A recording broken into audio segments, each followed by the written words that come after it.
ॐ अज्ञानतिमिरन्धस्य ज्ञानाञ्जनशलाकया चक्षुरुन्मीलितं येन तस्मै श्रीगुरुवे नमः। श्रीचैतन्यमनोभीष्टं स्थापितं येन भूतले स्वयं रूपकदा मह्यं ददाति स्वपदान्तिकं। वन्देऽहं श्रीगुरो श्रीयुतापदकमलं श्रीगुरून् वैष्णवांश्च श्रीरूपं साग्रजातं सगणरघुनाथान्वितं तं सजीवं साद्वैतं सावधूतं परिजनसहितं कृष्णचैतन्यदेवं श्रीराधाकृष्णपादान् सह गणा ललिता श्रीविशाखान्वितांश्च। हे कृष्ण करुणा सिंधु दीनबंधो जगत्पते गोपेश गोपिकाकांत राधाकांत नमोस्तुते। तप्त कांचन गौरांगी राधे वृंदावनेश्वरी वृषभानुसुते देवी प्रणमामि हरिप्रिये। वाञ्छाकल्पतरुभ्यश्च कृपा सिन्धुभ्य एव च पतितानां पावनेभ्यो वैष्णवेभ्यो नमो नमः। नमो विष्णुपदाय कृष्णप्रेष्ठाय भूतले श्रीमते भक्तिवेदांत स्वामी इति नामिने नमस्ते सरस्वती देवे गौरवाणी प्रचारिणे निर्विशेष शून्यवादी समस्तदेशतारिणे। जय श्री कृष्ण चैतन्य प्रभु नित्यानंद श्री अद्वैत गदाधर श्रीवासादि गौर भक्तवृंद। हरे कृष्णा कृष्णा कृष्णा हरे हरे हरे राम राम राम हरे हरे। मुखं करोति वाचालं पङ्गुं लङ्घयते गिरिं यत्कृपातमहं वन्दे श्रीगुरुदीनतारिणं। न धनं न जनं न सुन्दरीं कवितां वा जगदीशकामये मम जन्मनि जन्मनीश्वरे भवतात् भक्तिरहेतुकी त्वयि तृणादपि सुनीचेन तरोरपि सहिष्णुना अमानिना मानदेन कीर्तनीय सदा हरि। हरे कृष्णा। आज हम पढ़ेंगे चैप्टर नंबर 3 वर्स नंबर 12 अध्याय 3। सॉरी, हम लोग गलत श्लोक पे आ गए।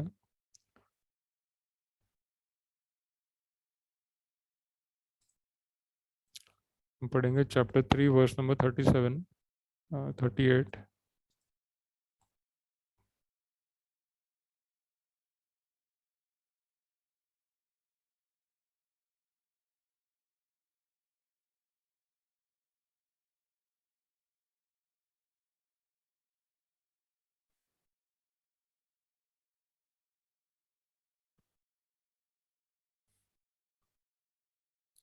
सभी श्लोक रिपीट करिए। धूमेनाव्रियते वाहनी धूमेनाव्रियते वाणी यथा दर्शो मलेन च यथा दर्शो दर्शो मलेन च मलेन च यथोल्बेनावृतो गर्भस् यथोल्बेन वृतो गर्भात् तथा तेनेदमावृतम्। तथा तथा तेनावृत तेनावृतं धूमेनाव्रियते वह्निर् भूमिनाव्रियते वह्निः यथा दर्शो मलेन च यथा दर्शो यथा मलेन च यथोल्बेनावृतो गर्भस् यथो यथोल्बेन गर्भात् तथा तेनेदमावृतम्। तथा तेनादमावर्तम्। धूमेनाव्रियते वह्निर् भूमिनाव्रियते वह्निः वाणी यथा दर्शो मलेन च यथा दर्शो यथा मलेन च यथोल्बेनावृतो गर्भस् यथोल्बेन यथोल्बेन गर्भात् तथा तेनेदमावृतम्। तथा तथा तेनादमावर्तम्। धूमेनाव्रियते वह्निर् धूमेनावृते वाणी भूमिनाव्रियते यथा दर्शो मलेन च यथा दर्शो यथा मलेन च दर्शो मलेन च यथोल्बेनावृतो गर्भस् यथोल्बेन तथोल्बेन यथोल्बेनावृतो गर्भात् तथा तेनेदमावृतम्। तथा यथा तेनादमावर्तम्। तेनावृतं हरे कृष्णा, प्लीज इंग्लिश में पढ़िए।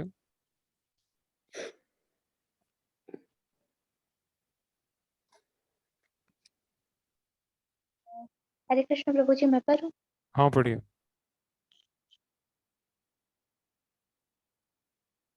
Translation: A fire is covered by smoke as a mirror is covered by dust, or as an embryo is covered by the womb. Similarly, the living entity is covered by different degrees of this lust.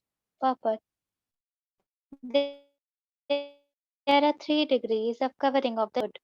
This covering is but lust under different manifestations like smoke in the fire, dust on the mirror, and the womb about the embryo. When the lust is compared to the smoke, it is understood that the fire of the living spark can be a little perceived. In other words, when the living entity exhibits his Krishna consciousness lightly, he may be likened to the fire covered by the smoke. Although fire is necessary where there is smoke, there is no overt manifestation of fire in the early stage. This stage is like the beginning of Krishna consciousness. The dust on the mirror refers to a cleansing process of the mirror of the mind by so many spiritual methods. The best process is to chant the holy names of the Lord. The embryo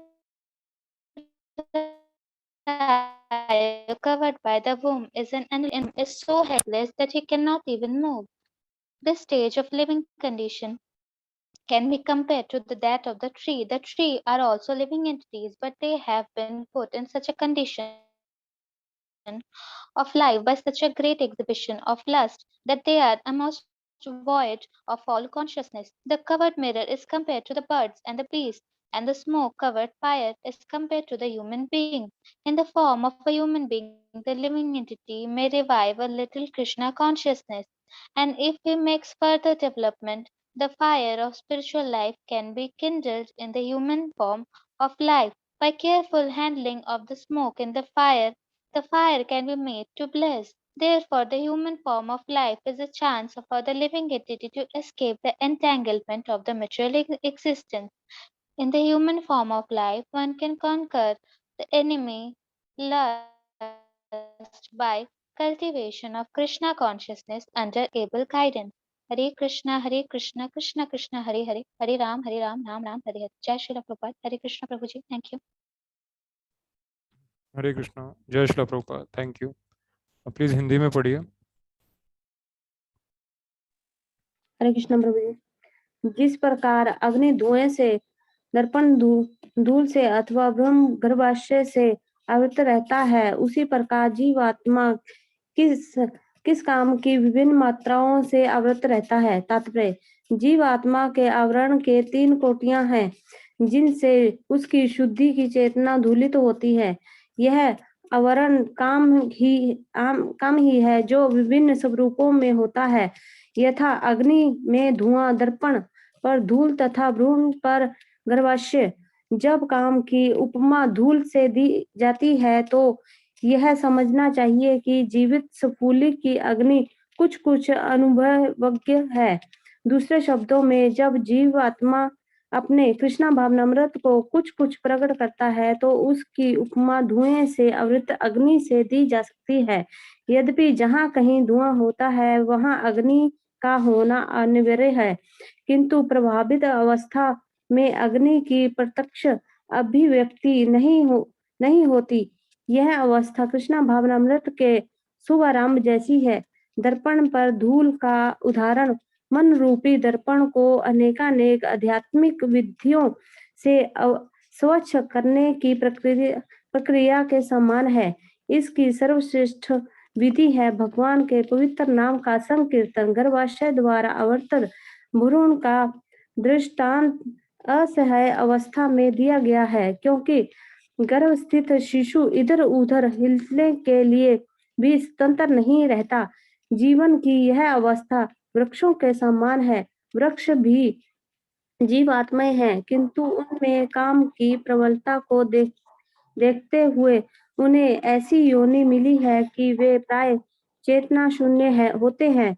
धूमिल दर्पण पशु पक्षियों के समान है और धूम्र से आवृत अग्नि मनुष्य के समान है। मनुष्य के रूप में जीवात्मा को थोड़ा बहुत कृष्णा भावना का उदय होता है, और यदि वह उस और प्रगति करता है तो आध्यात्मिक जीवन की अग्नि मनुष्य जीवन में प्रज्वलित हो सकती है। यदि अग्नि के धुएं को ठीक से नियंत्रण किया जाए तो अग्नि जल सकती है। अतः यह मनुष्य जीवन जीवात्मा के लिए सुअवसर है, जिससे वह संसार के बंधन से छूट सकता है। मनुष्य जीवन में काम रूपी शत्रु को योग निर्देशन के कृष्णा भावनामृत के अनुशीलन द्वारा जीता जा सकता है। हरे कृष्णा कृष्णा कृष्णा हरे हरे, हरे राम राम राम हरे हरे। जय शिला प्रभुपाद की। हरे कृष्णा प्रभु जी। जय श्रील प्रभुपाद। हरे कृष्णा, धन्यवाद। तो यहाँ पे 3 उदाहरण दिए गए हैं इस काम वासना को समझाने के लिए कि कैसे काम वासना हमारे शरीर में, मन में, बुद्धि में और आत्मा के ऊपर आवरण बना के हमें माया में जकड़ के रखा है। तो सबसे पहले उदाहरण दिया है अग्नि के ऊपर जो धुआं होता है। तो श्रील प्रभुपाद समझाते हैं कि पहले अग्नि प्रकट नहीं होती है अच्छे से, उसका धुआं ही दिखता है। तो जैसे जैसे अग्नि बढ़ती है तो धुआं कम हो जाता है और अग्नि ज़्यादा दिखती है। तो उसका बेस्ट एग्जांपल सूरज की रोशनी है। तो सूरज की रोशनी इतनी तेज़ होती है कि धुआं पूरा हट जाता है और फिर हम सूरज की रोशनी को देख सकते हैं। पर अगर अग्नि ज़्यादा शक्तिशाली नहीं है सूरज की तरह, अगर अग्नि छोटी सी है तो उसको धुआं पूरी तरह ढक लेता है और दिखता भी नहीं है, अग्नि दिखती भी नहीं है। तो हम जब शुरुआत करते हैं भक्ति में तो इतना ज़्यादा असर नहीं होता है, और ऐसा नहीं है कि हमारी आदतें और विचार और सब कुछ अचानक बदल जाता है। तो ऐसा हमने सोचना भी नहीं चाहिए कि अचानक से सब कुछ बदल जाएगा। जैसे मान लो आज आपने भक्ति शुरू की और आज आपने हरे कृष्णा जपना शुरू किया, तो ऐसा ज़रूरी नहीं है कि आज के आज ही आपकी सारी आदतें बदल जाएगी और आप एकदम अच्छे भक्त एक ही दिन में बन जाओगे। ऐसा पॉसिबल नहीं है। पर अगर आपने आज शुरुआत की है भक्ति की और आपने भगवान का नाम लेना शुरू किया है और गीता पढ़ना शुरू किया है और थोड़े से नियम पालन करना शुरू किया है जैसे प्रभुपाद ने बताया है, तो उसका मतलब है कि अग्नि जला दी गई है। हालांकि अग्नि बहुत शक्तिशाली नहीं है, पर फिर भी अग्नि को जला दिया गया है और धीरे धीरे वो अग्नि बढ़ती जाएगी और फिर एक दिन वो इतनी बढ़ जाएगी कि फिर धुआं भी उसको ढक नहीं पाएगा। वो पूरी तरह से शक्तिशाली अग्नि सूरज की तरह वो एक पावरफुल अग्नि बन जाएगा। तो हमें वैसा बनना है, हमें एकदम शक्तिशाली भक्त बनना है, पर उसकी शुरुआत छोटे छोटे कदमों से होती है। ऐसा नहीं है कि एक ही दिन में आप बहुत अच्छे और बहुत बड़े भक्त बन जाओगे। तो रोज़ का रोज़ हमें थोड़ा थोड़ा प्रयास करना है। प्रभुपाद जी समझाते हैं बहुत सारे लेक्चर्स में कि भक्त को थोड़ा थोड़ा प्रयास करते रहना चाहिए रोज़। शिला प्रभुपाद एक उदाहरण देते हैं कि अगर आप एक साथ बहुत सारा पैसा जोड़ने की कोशिश करोगे तो हो नहीं पाएगा, क्योंकि एक साथ इतने सारे पैसे किसी को मिलते नहीं हैं, बहुत मुश्किल से मिलते हैं। पर अगर आप रोज़ 10-10 रुपए या 20-20 रुपए या 50-50 रुपए रोज़ आप बचा के रखोगे, तो छोटी छोटी चीज़ों में बचत करोगे और जो आपकी आदत है उसको सुधारोगे। जैसे अगर आपको ज़्यादा होटल में खाने की आदत है या ज़्यादा घूमने फिरने की आदत है, तो आपने उसको कम कर दिया और आपने पैसा बचा के रखा। जैसे अगर आप होटल में खाते हो तो एक साथ 500-1000 रुपये चला जाता है।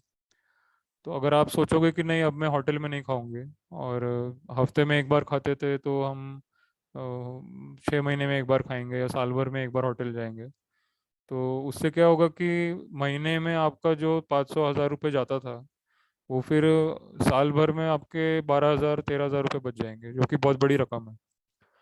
तो छोटी छोटी आपको प्रगति करनी है। मतलब प्रभुपाद कहते हैं small steps, we have to take small steps, मतलब छोटे छोटे कदम लेने हैं भक्ति में, और फिर वो धीरे धीरे बड़े हो जाते हैं।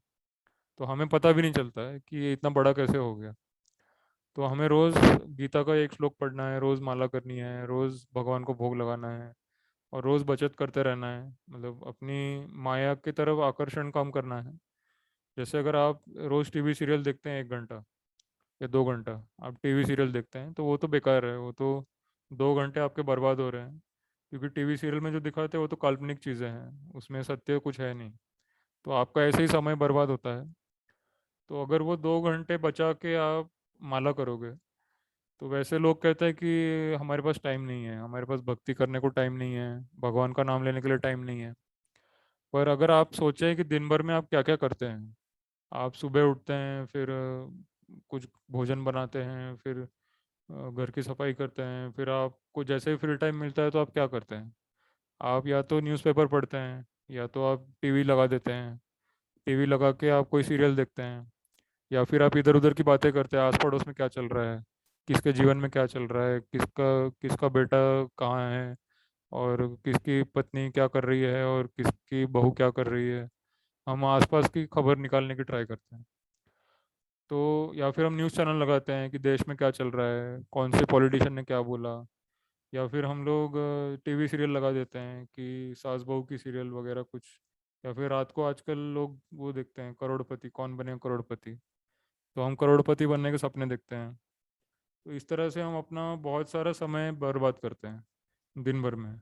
और अगर हम कैलकुलेशन करेंगे कि कहाँ कहाँ पे हम समय बर्बाद करते हैं, तो कम से कम 6 या 7 घंटे आपके दिन में निकलेंगे जब आप टाइम वेस्ट कर रहे हो पूरी तरह से। और सारा काम खत्म करके जो 6 7 घंटे आपको मिलते हैं उसमें आप उसको बर्बाद कर देते हो। अब उसी जगह पे अगर आप 6 7 घंटे भगवान का नाम लोगे, और गीता पढ़ोगे, और प्रभुपाद जी का लेक्चर सुनोगे, तो 7 घंटे काफ़ी है। 7 घंटे में से 3 घंटे अगर आपने माला की तो आपकी 20 माला हो जाएगी। 16 से 20 माला आपकी आराम से हो जाएगी 3 घंटे में। फिर 2 घंटे आप पढ़ने के लिए रख दो, या 1 घंटा पढ़ने के लिए, 1 घंटा लेक्चर सुनने के लिए, और बाकी 2 घंटा आप कुछ प्रचार करने के लिए या कुछ सेवा करने के लिए भगवान की। तो इस तरह से आप 6 7 घंटे जो है आराम से भगवान की सेवा में लगा सकते हो। अगर आपने टीवी देखना बंद कर दिया, न्यूज़पेपर पढ़ना बंद कर दिया, आस पड़ोस की गपशप करना बंद कर दिया, अपना समय बर्बाद करना बंद कर दिया आपने, तो बहुत सारा टाइम निकलता है पूरे दिन में। और उस पूरे टाइम को आप भगवान की सेवा में, भगवान का नाम जपने में, भगवान के बारे में पढ़ने में, भगवान के बारे में सुनने में, उनकी सेवा करने में, उनके बारे में प्रचार करने में, इस सब में आप अपना समय लगा सकते हैं। तो ये बस हमारी इच्छा की बात है, हम कितनी इच्छा करते हैं भगवान की सेवा करने की, और हमारे अंदर कितना प्रेम है भगवान के लिए। अगर हम भगवान से प्रेम करते हैं तो ऑटोमेटिक हम टाइम निकालते हैं कि मुझे आज भगवान के लिए टाइम निकालना है, मुझे बाकी चीज़ें कम कर देनी है, मुझे जो टाइम पास मैं दिन भर में टाइम पास करती हूँ या करता हूँ, मुझे वो नहीं करना है। तो इसी से पता चलता है भगवान को कि हम कितना प्रेम करते हैं। अगर हम बहाने बनाते हैं कि मेरे पास टाइम नहीं है, मेरे को ये करना है, मेरे को वो करना है, तो भगवान भी समझ जाते हैं कि ये तो मेरे से प्रेम नहीं करता है, और ये तो बहाने बना रहा है, भक्ति नहीं करने के, सेवा नहीं करने के बहाने बना रहा है।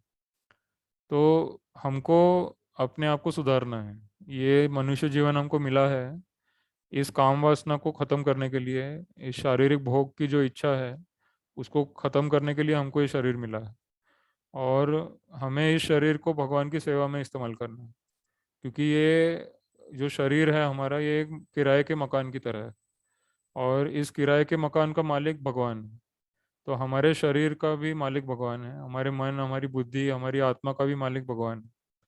और हमको भगवान ने ये शरीर, मन, बुद्धि दिया है रहने के लिए। इस संसार में रहने के लिए भगवान ने हमको ये सब कुछ दिया है। तो और हमारी ज़रूरतों के लिए भी सब कुछ दिया है भगवान ने, हमको जो शारीरिक ज़रूरतें होती है उसके लिए भी भगवान ने सब कुछ दिया है। तो हमारा एक ही कर्तव्य है कि हम अपना ज़्यादा से ज़्यादा समय भगवान की सेवा में लगाएं, उनका नाम जपें, उनको याद करें, उनका स्मरण करें, कीर्तन करें, उनके बारे में पढ़ें, उनके बारे में प्रचार करें। इसी के लिए हमको ये संसार में ये जन्म मिला है। और हम इसको बर्बाद कर देते हैं बाकी चीज़ों में, सांसारिक बातों में और फालतू की बातों में हम इसको बर्बाद कर देते हैं। और आज तो, आजकल के टाइम में तो इतने सारे ऑप्शन हो गए हैं समय बर्बाद करने के, कि आप समय कितना बर्बाद कर सकते हो इसकी कोई लिमिट ही नहीं है। जहाँ देखो वहाँ समय बर्बाद करने के नए नए तरीके हैं। तो इसीलिए इस कलयुग में तो और भी मुश्किल हो गया है भक्ति करना। क्योंकि हमारा मन चारों तरफ लोग खींचने का ट्राई कर रहे हैं। हर कोई नए नए ऑफर दे रहा है, नए नए तरीके से हमारे मन को आकर्षित करने का प्रयास कर रहा है। नई नई फिल्में बनाते हैं, नए नए सीरियल बनाते हैं, नए नए शोज बनाते हैं, और अलग अलग राजनीतिक तरीके से हमें लुभाने का ट्राई करते हैं। तो हर कोई कोशिश कर रहा है हमारा समय और हमारे धन को लेने का। और हमें बुद्धिमान बनना है। जो भक्त होता है बड़ा, वो बुद्धिमान होता है। चैतन्य महाप्रभु बोलते हैं, जय कृष्ण भजे से बड़ो चतुर। जो कृष्ण का भजन करता है वो बड़ा चतुर होता है। वो अपना समय बर्बाद नहीं करता। वो किसी को भी अपना पैसा और अपना समय देता नहीं है, जब तक वो भक्ति में इस्तेमाल ना हो। तो भक्त लोग बड़े चतुर होते हैं, बड़े बुद्धिमान होते हैं। वो किसी को भी पैसा देते नहीं हैं और किसी को भी अपना समय नहीं देते हैं। पैसे से भी ज़्यादा कीमती अपना समय है। तो वो अपना समय ना तो टीवी देखने में लगाते हैं, ना न्यूज़पेपर पढ़ने में, ना मैगजीन पढ़ने में, ना होटल में जाने में, ना घूमने फिरने में। किसी भी ऐसी वस्तु में वो टाइम नहीं लगाते हैं जहाँ पे कोई लाभ नहीं होगा आध्यात्मिक तरीके से। तो प्रभुपाद जी कहते हैं कि भक्त केवल आध्यात्मिक फायदे के लिए जीता है। वो सोचता है कि मेरा सारा टाइम कृष्णा का नाम लेने में और कृष्णा का भजन करने में और भक्ति करने में और सेवा करने में ही इस्तेमाल होना चाहिए। उसी को बुद्धिमान भक्त कहते हैं। तो हमें उस बुद्धिमान भक्त की तरह बनना है। और तभी हमारी ये जो अग्नि है, हमारे अंदर जो ये भक्ति करने की अग्नि है, वो बढ़ती जाएगी। और एक दिन पूरा अज्ञान नष्ट हो जाएगा। तो अज्ञान क्या है, ये भी प्रभुपाद ने बताया है। अज्ञान का मतलब है कि मैं ये सोचता हूँ कि मैं ये शरीर हूँ, जबकि मैं ये शरीर नहीं हूँ, मैं आत्मा हूँ। और आत्मा के रूप में मेरा एक ही कर्तव्य है, एक ही ड्यूटी है, एक ही मेरा जिम्मेदारी है। मुझे कृष्ण की सेवा करनी है, कृष्ण का नाम लेना है, और कृष्ण की भक्ति करनी है, उनके बारे में प्रचार करना। यही मेरे आत्मा का कर्तव्य है, यही मेरी आत्मा की जिम्मेदारी है। और मैं शरीर नहीं हूँ, मैं आत्मा हूँ। इसी को ज्ञान बोलते हैं। तो जब हम इस प्रक्रिया को अच्छे से फॉलो करेंगे, तो फिर हमारी अग्नि एकदम बढ़ जाएगी। मतलब हमारे अंदर जो आध्यात्मिक ऊर्जा है, आध्यात्मिक जो अग्नि है हमारे अंदर, वो एकदम बढ़ जाएगी सूरज की तरह। और फिर हमें और कोई हमें अपनी तरफ खींच नहीं पाएगा। हम सिर्फ भगवान की तरफ और भक्तों की तरफ आकर्षित होंगे। हम भक्ति और सेवा की तरफ आकर्षित होंगे। और हमें दुनिया में और कुछ अच्छा नहीं लगेगा। हमें सिर्फ कृष्णा अच्छे लगेंगे, सिर्फ गीता अच्छी लगेगी, और सिर्फ भगवान की सेवा अच्छी लगेगी। तो हमें वैसा बनना है। हमारे आंखों के सामने एक ही लक्ष्य होना चाहिए, कृष्णा की सेवा। कृष्णा की सेवा के अलावा मेरे आंखों के सामने और कोई लक्ष्य नहीं होना चाहिए। तो फिर मेरा मनुष्य जीवन सफल बन सकता है। अगर हम ऐसे नहीं बन पाए, और अगर हम अगर अपना समय बर्बाद करते रहे हमेशा, तो फिर एक ना एक दिन ये शरीर खत्म हो जाएगा, बुढ़ापा आ जाएगा, और मृत्यु आ जाएगी। और फिर हम रोते रहेंगे कि समय निकल गया और मैं भक्ति नहीं कर पाया। तो ऐसा नहीं होना चाहिए। इसीलिए प्रभुपाद जी हमको पहले से जानकारी दे रहे हैं कि मृत्यु आने वाली है, ये घटना होने वाली है। तो उस घटना को रोकने के लिए कुछ करना चाहिए। अगर आपको पता है कि एक्सीडेंट होने वाला है, तो फिर आप उस रास्ते पे जाओगे ही नहीं। पर हमको यहाँ पे शास्त्र में भगवान कृष्ण गीता में बता रहे हैं कि मृत्यु आने वाली है, तुमको बुढ़ापा आने वाला है, ये घटना होने वाली है। पर फिर भी हमारी बुद्धि काम नहीं करती है।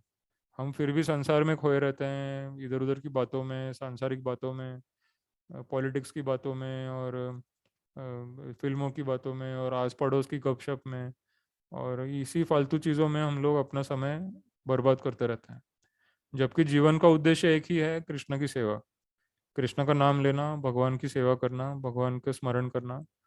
और ऐसा करने में बड़ा आनंद आता है। तो जब हम किसी शुद्ध भक्त की वाणी सुनते हैं, प्रभुपाद जी की वाणी सुनते हैं, उनको फॉलो करते हैं, तो धीरे धीरे हमें भक्ति करने में आनंद आने लगता है। फिर आपको दुनिया में कोई भी चीज़ अच्छी नहीं लगेगी। तो इसका मतलब हुआ कि आपके अंदर जो आध्यात्मिक अग्नि है, वो पूरी तरह जल चुकी है, और वो काफ़ी स्ट्रांग हो चुकी है। तो अभी कोई चीज़ आपको घेर नहीं पाएगी, माया आपको घेर नहीं पाएगी।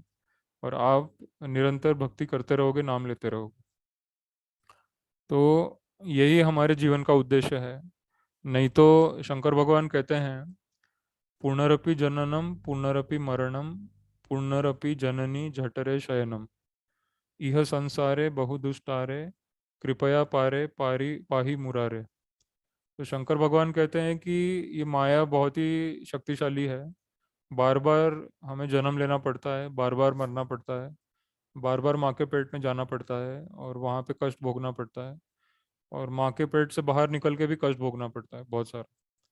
तो ये बार बार हो रहा है, फिर भी हमारी अकल ठिकाने नहीं आ रही है कि ये माया कैसे मुझे बार बार कष्ट दे रही है। तो मनुष्य जीवन का जो उद्देश्य है ये समझना है। मनुष्य जीवन का उद्देश्य है मुझे भक्ति करनी है, मुझे भगवान का नाम लेना है और सिर्फ भगवान की सेवा ही करनी है। मेरा पूरा ध्यान, मेरा पूरा समय भगवान के लिए इस्तेमाल होना चाहिए। मुझे किसी फालतू चीज़ के लिए अपना समय नहीं देना है, क्योंकि सभी लोग मेरा समय और मेरा पैसा और मेरी ऊर्जा उसको लेने का कोशिश कर रहे हैं और उसको खराब करने का कोशिश कर रहे हैं। और केवल भगवान ही ऐसे हैं जो हमें ऊर्जा देना चाहते हैं, हमको शक्ति देना चाहते हैं। बाकी सब लोग हमसे शक्ति लेना चाहते हैं, हमें हमें ख़त्म करना चाहते हैं। और सभी चाहते हैं कि हम बूढ़े हो जाएं, चले जाएं और हमारी संपत्ति उनको मिल जाए। तो सभी लोग यही कोशिश कर रहे हैं। कोई भी ये नहीं चाहता कि हम जीते रहें और हम हमेशा हमें हमें कभी मृत्यु ना आए, कभी बुढ़ापा ना आए। ऐसा कोई नहीं चाहता है, ऐसा सिर्फ भगवान चाहता है। तो हमें पहचानना है असली और नकली, सही और गलत, कौन मेरा असली शुभचिंतक है और कौन नहीं है, ये समझना है। केवल भगवान और प्रभुपाद ही हमारे असली शुभचिंतक। वो नहीं चाहते कि हमको बुढ़ापा आए, वो नहीं चाहते हमको मृत्यु आए, इसीलिए वो इतना सारा ज्ञान हमको दे रहे हैं। और संसार के लोग तो चाहते ही हैं कि हम लोग बूढ़े होकर मर जाए और हमारी सारी संपत्ति उनको मिल जाए और वो लोग भोग करें। और वो लोग भी भोग नहीं कर सकते क्योंकि उनको भी मृत्यु आएगी। तो जो जैसी इच्छा वो दूसरों के लिए कर रहे हैं वैसा उनके साथ भी हो रहा है, सबको मृत्यु आ रही है, सबको बुढ़ापा आ रहा है। तो इस सब में, इस सारे माया जाल में हमारा शुभ चिंतक बस एक है, उनका नाम है शिला प्रभुपाद और भगवान कृष्ण, राधा कृष्ण। केवल वही चाहते हैं कि हम लोग मरे नहीं, हम लोग बूढ़े ना हो और हमको बीमारी ना हो और हम जीते रहें और हम हमेशा सेवा करते रहे, भक्ति करते रहे। तो इसीलिए हमें अपने असली शुभचिंतक को पहचानना है। हम लोग आज तक गलत लोगों की संगति में गलत लोगों की सेवा करते रहे हैं। प्रभुपाद जी एक भजन गाते हैं बहुत अच्छा, हरि हरि बिफले जन्म गोयनु, मनुष्य जन्म पाइया राधा कृष्ण ना भजिया, जानिया सुनिया विष खाइनु, हरि हरि बिफले जन्म गोयनु। ये भजन बहुत गहरा है, बहुत, इसका मतलब बहुत अच्छा है कि मैंने अपना जन्म बेकार में गवा दिया। मैंने जानबूझ के जहर खा लिया, जबकि मुझे पता है कि ये सांसारिक बातें करके संसार के बीच में रह के मेरे को बुढ़ापा आ रहा है, मृत्यु आ रही है। तो भी मैं उसी में अटका रहा, उसी बातों में रहा और मुझे पता ही नहीं चला कि हो क्या रहा है। तो मैंने अपना जवान जन्म गवा दिया पूरी तरह। और एक और भजन है, गोविंदास जी ने लिखा है कि मैंने ऐसे लोगों की सेवा की जो योग्य है ही नहीं, जो मेरे स्वामी है ही नहीं। तो मतलब कि हमें असली स्वामी को पहचानना है। मेरा असली स्वामी केवल भगवान कृष्ण है, राधा कृष्ण मेरे असली स्वामी हैं और प्रभुपाद जी मेरे असली शुभचिंतक है, गुरु हैं, जो मुझे राधा कृष्ण से जोड़ने का प्रयास कर रहे हैं और उनकी सेवा में जोड़ने का प्रयास कर रहे हैं। तो हमारे असली शुभचिंतक प्रभुपाद जी हैं और बाकी कोई हमारा शुभचिंतक नहीं है। सभी लोग चाहते हैं कि हम बस उनकी सेवा करें, उनको भोग, मतलब उनके भोग में उनको हेल्प करें और हमारा हमारी चिंता किसी को नहीं है। हमारी चिंता सिर्फ भगवान को है और प्रभुपाद जी को है। तो हमें भी ये समझना है कि वो हमारे असली शुभचिंतक है, तो हमें उन्हीं की सेवा करनी है। तो फिर हमें मृत्यु, बुढ़ापा और ये सब चीज़ें नहीं आएगी। हम लोग शरीर की माया से ऊपर चले जाएंगे, आत्मा के स्तर पे चले जाएंगे और ये शरीर की माया हमेशा के लिए ख़त्म हो जाएगी। तो हमें शरीर की माया में नहीं रहना है। मेरा देश, मेरा घर, मेरा परिवार, ये सब शरीर की माया है। और हम ना तो इस देश के हैं, ना तो हम किसी परिवार के हैं, ना तो हम किसी धर्म के हैं। हम सिर्फ कृष्ण के हैं, हम सिर्फ भगवान के हैं। और भगवान ने यही गीता में बोला है, सर्वधर्मान परित्यज्य माम एकम शरणम व्रज। सारे धर्मों का परित्याग करके मेरे अकेले की शरण में आओ। अहम त्वाम सर्व पापेभ्यो मोक्षयिष्यामि मा शुचि। मैं तुम्हें सभी पापों से मुक्त कर दूंगा और तुम्हें मोक्ष भी दे दूंगा, तुम डरो मत। तो ये आश्वासन कृष्णा ने दिया है प्रभुपाद कहते हैं कि Krishna has given assurance but we don't believe Krishna. Krishna ने हमें आश्वासन दिया है पर हम कृष्णा पे भरोसा नहीं करते। जिस पे भरोसा करना चाहिए, जिस पे आँख बंद करके भरोसा करना चाहिए, उस पे हम शक करते हैं। और जिनके ऊपर हमें भरोसा नहीं करना चाहिए, उनके ऊपर हम आँख बंद करके विश्वास करते हैं।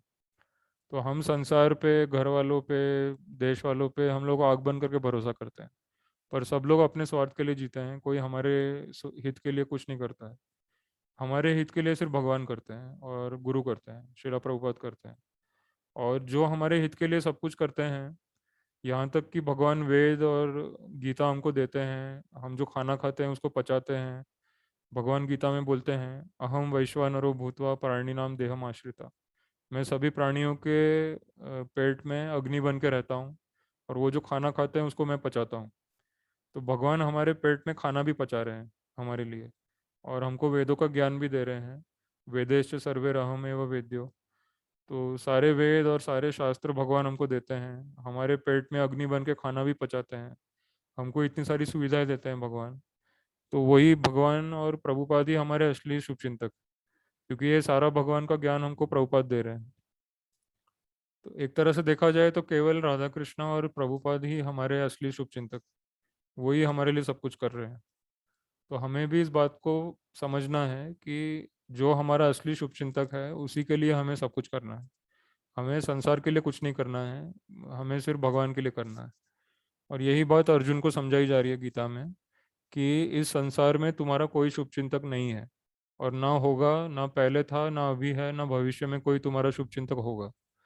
पहले भी तुम्हारा शुभचिंतक भगवान ही था, आज भी तुम्हारा शुभचिंतक भगवान ही है, और आगे भी तुम्हारा शुभचिंतक भगवान ही रहेगा। ये ज्ञान हमको प्रभुपाद दे रहे हैं, ये इन्फॉर्मेशन हमको प्रभुपाद दे रहे हैं। तो इसीलिए प्रभुपाद जी को फॉलो करना है, उन्हीं की सेवा करनी है। उनसे हमको जानकारी मिलती रहेगी भगवान के बारे में। और अगर हम प्रभुपाद को फॉलो करते रहेंगे तो हम हमेशा भगवान की सेवा कर पाएंगे, भगवान को याद कर पाएंगे, और इस माया से बच पाएंगे। नहीं तो इस माया से बच पाना बहुत बहुत मुश्किल है। भगवान ने गीता में बोला है, दैवी ही एषा गुणमयी मम माया दुरत्यय मामेव ये प्रपद्यन्ते माया मेताम तरंती। ये जो 3 गुणों वाली दैवी माया है, इससे बच पाना बहुत ही मुश्किल है जब तक हम भगवान की शरण में नहीं जाते। भगवान कहते हैं, मामेव ये प्रपद्यन्ते माया मेताम तरंती।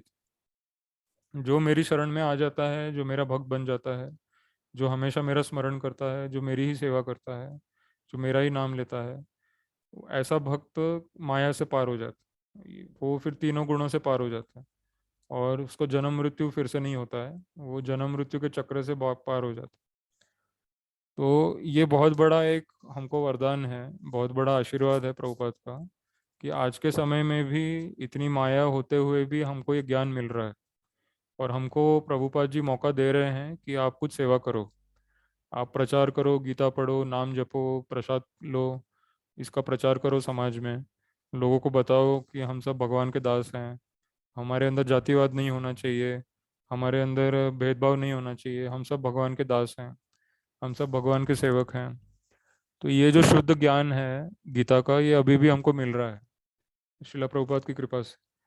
तो हमें इस ज्ञान को लेना चाहिए और इसको फॉलो करना चाहिए, और इस माया से बचना चाहिए, क्योंकि आज के समय में पूरी दुनिया माया की चपेट में है, और एक दूसरे को मार रहे हैं, एक दूसरे को गिरा रहे हैं, एक दूसरे को गालियाँ दे रहे हैं, धर्म के नाम पे, जाति के नाम पे, भाषा के नाम पे, देश के नाम पे, अलग अलग समुदायों के नाम पे एक दूसरे को गालियाँ दे रहे हैं, एक दूसरे को काट रहे हैं। तो ये सब अज्ञान है और ये सब माया है। हमें आज के समय में अगर शांति चाहिए तो हमको ये समझना होगा कि हम सब भगवान के दास हैं। हमारा एक ही सरनेम होना चाहिए, अलग अलग सरनेम भी नहीं होने चाहिए। हमें एक ही सरनेम रखना चाहिए, हम भगवान के दास, बस। हम सब भगवान के सेवक।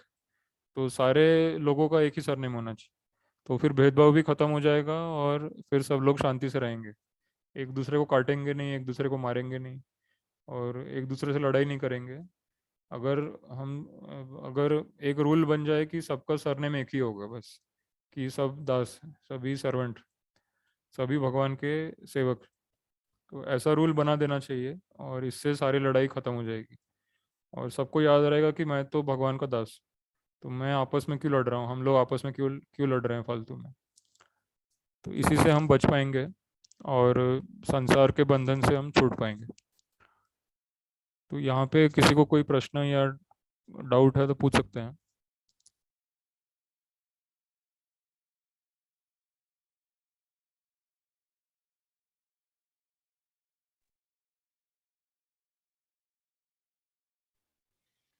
हरे कृष्ण प्रभु जी। प्रभु हरे कृष्णा। प्रभु जी, जैसे हम भोग लगाते हैं तो सुबह सुबह जैसे मैं नाश्ता बनाती हूँ, तो रोटी पराठा कुछ भी बनाती हूँ, तो जैसे सबसे पहले मैं भोग के लिए निकालती हूँ, जो पहली रोटी है जैसे वो भोग के लिए निकालती हूँ। पर कुछ बोलते हैं कि नहीं, पहले गाय की रोटी होनी चाहिए, गाय को रोटी देनी चाहिए।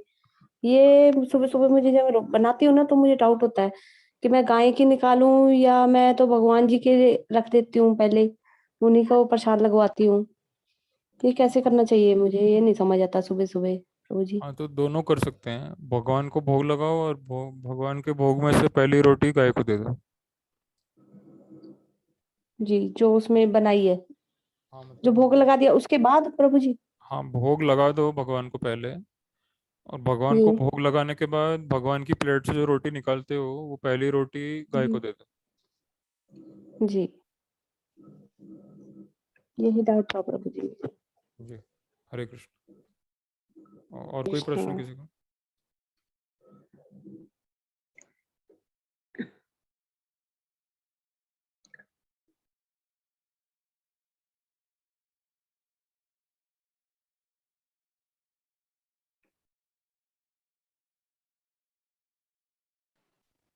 हरे कृष्णा प्रभु जी। हरे कृष्णा। प्रभु जी, मैं गीता में जो फर्स्ट अध्याय है ना, कुरुक्षेत्र के युद्ध में सैन्य निरीक्षण वाला, उसमें एक श्लोक है, उसमें भगवान बोल रहे हैं अर्जुन से कि अर्जुन तुम डरो मत, मैंने तो इन कौरवों को पहले ही मार दिया है। तो मतलब भगवान ऐसा क्यों बोल रहे हैं उनसे, अर्जुन से? हाँ, तो मतलब कि जो अर्जुन को मारना चाहते हैं भगवान ने उनको पहले ही मार दिया है, मतलब अर्जुन की मृत्यु नहीं होगी। तो ये गीता में से हमको यही सीखना है कि हम अगर भगवान की सेवा में रहते हैं, भगवान के आदेश का पालन करते हैं, तो हमको ना बुढ़ापा आएगा ना मृत्यु आएगी। भगवान पहले ही बुढ़ापे और मृत्यु को पहले ही खत्म कर देंगे। बुढ़ापा और मृत्यु उसी को आती है जो भगवान की सेवा में नहीं लगा है। अर्जुन यहाँ पे भगवान की सेवा में लगा है और भगवान उसको बता रहे हैं कि तुम मेरी सेवा में लगे रहो। अभी भगवान चाहते हैं कि तुम युद्ध करो। तो भगवान का जो आदेश है वही धर्म होता है, वही सेवा होती है। जैसे गवर्नमेंट कुछ आदेश पास करती है कि ये होना चाहिए, तो फिर सबको करना पड़ता है। तो उसी तरह से असली गवर्नमेंट, असली सरकार कृष्णा है। और कृष्णा ने बोला कि युद्ध करो, तो अर्जुन को बस युद्ध करना है। उसको फिर कोई टेंशन नहीं है, उसको प्रोटेक्शन मिलेगा, सब कुछ मिलेगा, और कोई उसको मार नहीं पाएगा। और जब तक वो सेवा करता रहेगा तब तक उसको मृत्यु आ ही नहीं सकती। तो इसलिए हनुमान जी आज के समय में भी जिंदा है, और सारे कृष्णा के राम के भक्त अभी भी जिंदा है। राम और कृष्णा के भक्त को कोई मार ही नहीं सकता। और प्रभुपाद जी भी जिंदा है अभी। जी प्रभु जी। अच्छा, इसका मतलब ये हुआ कि जो भगवान पर विश्वास करते हैं, भगवान की भक्ति करते हैं, तो भगवान उसको मतलब कभी भी निराश नहीं करते, मतलब हाँ मतलब भगवान को पहले पता होता है इस हाँ तरह। मतलब भगवान को पूरा भविष्य पता है, तो भगवान उसको मरने ही नहीं देंगे। उसको जो जी मारने जी। आएगा उसको पहले ही मार देंगे भगवान। अच्छा प्रभु जी, हाँ ठीक है, समझ गई प्रभु जी। ठीक। हरे कृष्ण। तो आज हम यहीं रुकेंगे, समय पूरा हो गया है। ग्रंथराज श्रीमद् भगवद गीता यथारूप की जय। जगत गुरु शिला प्रभुपाद की जय। हरे कृष्णा हरे कृष्णा कृष्ण हरे कृष्णा कृष्ण, हरे हरे हरे, कृष्ण, कृष्ण हरे हरे राम राम राम राम हरे। हरे हरे कृष्ण कृष्ण। प्रभु।